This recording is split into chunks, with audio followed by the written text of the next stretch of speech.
Helen Hawes, I'm a GP working in Hull.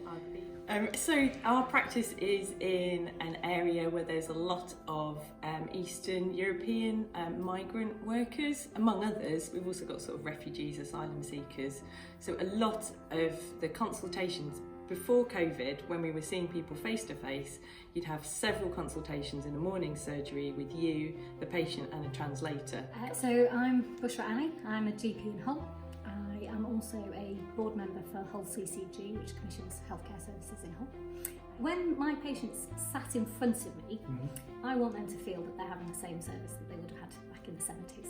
A lot of us will talk about that's 70s general practice. And actually, 70s general practice is you go in, you sit down, you speak to your GP who looks at you like a human being. They listen to what's wrong with you, but also they learn about your life.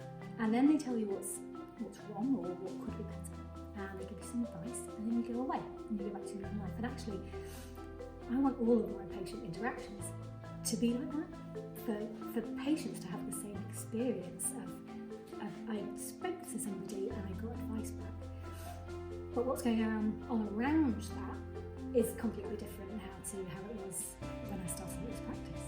In 4 years, things have changed massively. We've gone from being a 15,000 patient practice to being a 17,000 patient practice, so they're merging, and now we're a 59,000 patient practice. Staying on the line to get through on the phone. There's a long wait. We're looking at ways to try and improve it, but you could be on the phone for 40 minutes waiting to get through to try and make an appointment. The alternative to that is what we call e-consult. So patients sort of fill in a form online, but they can't do that. It's not in their language. You can open it up in Google Chrome and it will translate to an extent, but we're just not even really finding that people are doing that. My name's Colin Webb. I'm a commissioning manager with the whole clinical commissioning group. But when it comes round to dealing with the GP practice, the online consultation form will appear to them in English. And there is no other option but for them to communicate in English, and it becomes very, very difficult. So they may send in a form, but the GP or it will go to the practice, the admin staff will pick it up, and then they will fire it in the correct direction, whether it be to a healthcare assistant or to a GP. But they have to understand what they're actually looking at, and that can become very, very difficult. So, another one of our challenges is around our patients for whom English is a second language. If they ring up, they are given a set of instructions to press 1 for X, Y, or Z, and all of that information is given in English, unfortunately. So if they can't comprehend that, they might be directed towards an online consultation from our website. They can't submit that in their own language, and we can't interpret it from their own language. And our concern is that actually some of those patients are just no longer presenting. So where they would have just popped into the surgery and signed that they would like to be seen, they can't do that now. So we're wondering where they're seeking their healthcare, and are they actually getting advice from people who are perhaps not qualified to give that advice? What they used to do before COVID is just walk in, point at little signs that we had to say they had pain or whatever, and which language they needed. They literally got an appointment booked with a translator.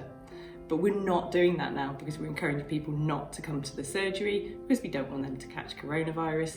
So it feels like we've shut off that kind of access, and it's a real problem. So one of the main challenges that we've faced with coronavirus and the changes we've had to make has been a loss of continuity for our patients. So because they might get seen and dealt with by a doctor working at a different site, they won't necessarily get to see Dr. Ali every single time they come in, or Dr. Ali every time they ring. And that, I know, is something that's really important to patients. Patients really value continuity. Some doctors actually really value continuity as well, because we know how to help the patients that we know. When you go back to pre-COVID, we decided to be innovative with digital technology, and through that we encourage GP practices to take up the online consultation tool so that people could start using technology to to correspond backwards and forwards with their GP practice. Within 4 weeks of COVID hitting in March, all 33 practices had video consultation up and running in the city.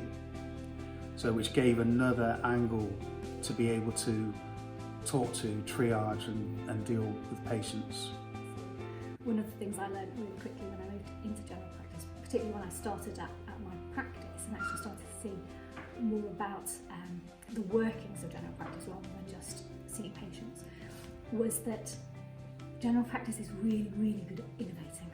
So if we need to change, if we need to adapt, if we need to do things differently, we will.